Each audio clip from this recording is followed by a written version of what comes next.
Well, let's get a little bit more now on how the UK should respond to Trump's tariffs. I've been speaking to the chair of the Business and Trade Committee, that's Byrne. So we've heard from Donald Trump today, sitting there with the Irish Prime Minister. He said that the EU is set up to take advantage of the US, including Ireland, in that as well.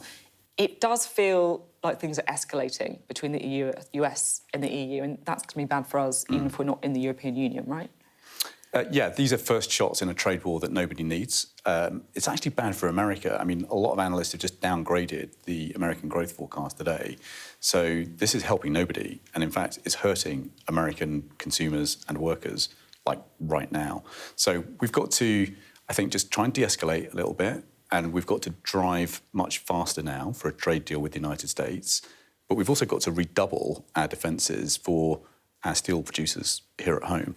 And we have the steel companies coming in front of our committee on Tuesday to ask them exactly what help do they now need from government in order to protect their businesses, protect workers. Yeah, you're obviously talking about the steel there because of these 25% tariffs on all steel and aluminium being imported into the United States. You said what you're doing on your committee, but how should the UK react to that? Because we are seeing retaliatory tariffs from others, like the EU, for example.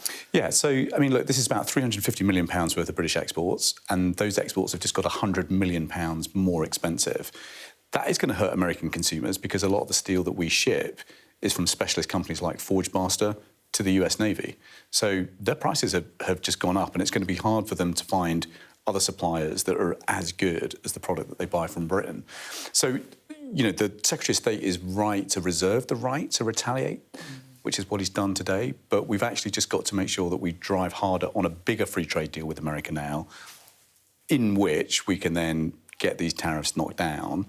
But in the meantime, to guard against the risk to UK firms, we're going to need to really understand what they need in order to get through this, because the US is the second biggest market for these companies. I mean, you say there, though, that, you know, the Secretary of State is right to keep retaliatory tariffs on the table, which is what we saw, you know, Keir Starmer say. But there's an awful lot of people who think, you know, he's got to be a bit tougher than that, because it does feel like the UK has been just, I guess, less bullish compared to the EU, compared to Canada on this. I mean, you could argue that's a good idea, you know, keeping Trump close is good, but then it hasn't really worked in terms of getting as any exemptions so far. Well, I don't think the UK government should shoot from the hip right now. You know, so they have got a whole game plan for how to escalate retaliatory tariffs. But we have also got so they do have a game plan. They've definitely got a game plan, but they've worked it out, you think? Already? We've got this kind of unique possibility of getting a deal done with America because, unlike Europe, our trade with the United States is actually quite balanced, and a lot of it for the UK is actually in services rather than goods. So we shouldn't compromise, we shouldn't kind of disable our chances of getting that trade deal done, because actually that's a much bigger prize. So let's just kind of be a bit strategic about this. How big a prize is a US trade deal? Now, that might sound like a stupid question, right? Yeah. But the reason I'm asking it's a good question. Is people say, if we are going to have a US trade deal, we're going to have to make all sorts of compromises. Donald Trump is going to make a trade deal that benefits the United States, not us. And there's lots of stories about chlorinated chicken and stuff like that. Do we even want a US trade deal? So I think it depends on how many sectors it covers. So a US trade deal could be really good for a lot of our steelmakers, for example. So a trade deal would get those tariffs back down.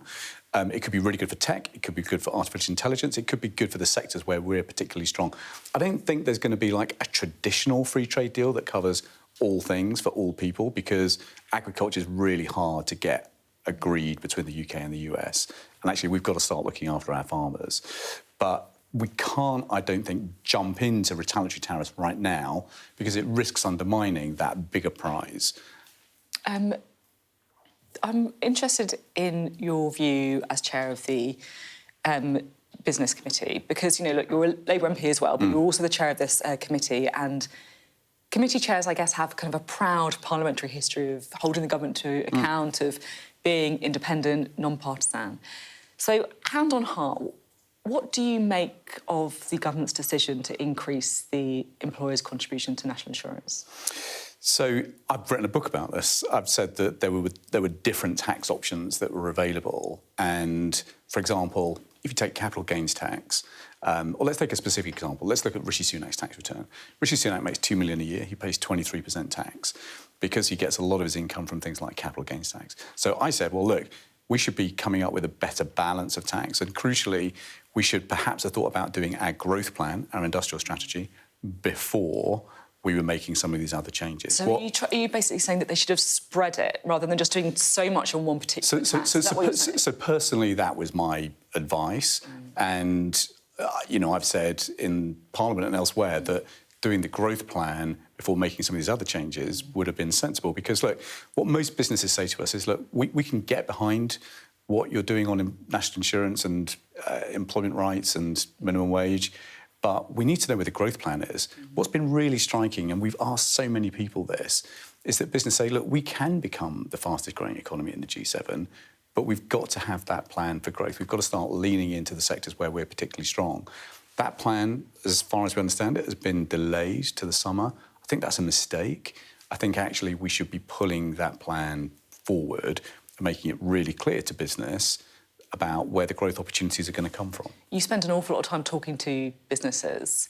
From those conversations, has that rise in employers' national insurance led to job cuts? I don't think it's led to job cuts, but it's definitely led to a number of businesses thinking twice about the investment plans they're making for this year and the employment plans that they're making for this year. I think future jobs, basically. Yeah, and I think they haven't taken a final decision yet until they see what the industrial strategy looks like. Think about what that could include. It could include new ways in which we use the power of public procurement to completely change the kind of demand for British products. Lots of governments have been talking about buying British for a long time. This plan promises to really do that. If you can couple that with bringing down energy costs, investing in skills, building regional transport infrastructure, you've got a business plan for Britain which is there for the taking. And, the thing that's surprised me most, actually, is that the amount of consensus we hear from across business and trade unions and consumer groups about the 5 or 6 things that we need to get right. The consensus is there for the taking. People kind of agree on what the business plan for Britain should look like. We just kind of need it on the table now. OK, thank you very much. Thank you.